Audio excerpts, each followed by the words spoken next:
Hi, I'm Ms. Pozak and I'm teaching reading.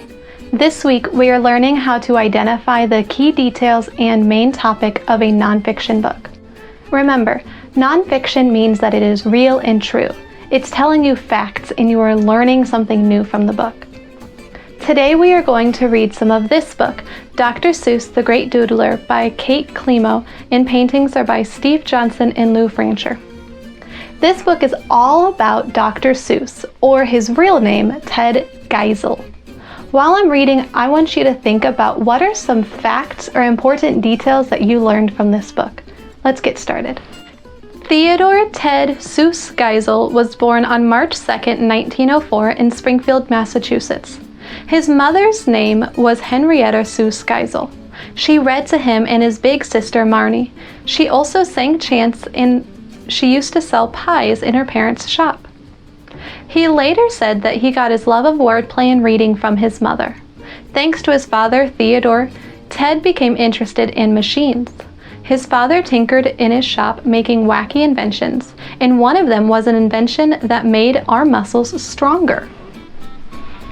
Now on this first page, we know that this whole book is about Ted Geisel, or Dr. Seuss.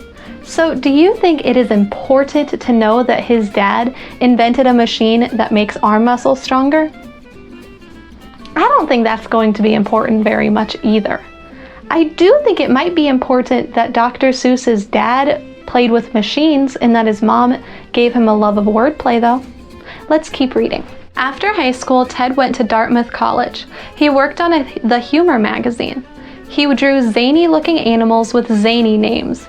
A bulvrug was a critter with an umbrella tail. Sometimes he signed his drawings with just his middle name, Seuss. Ted drew a clever cartoon about a bug spray called Flit. The bug spray company loved it and gave him even more work. He became an ad man. As he did when he was a kid, he made up zany critters, but this time for ads. Years later, zany fish like these would fill the books of McElligot's pool.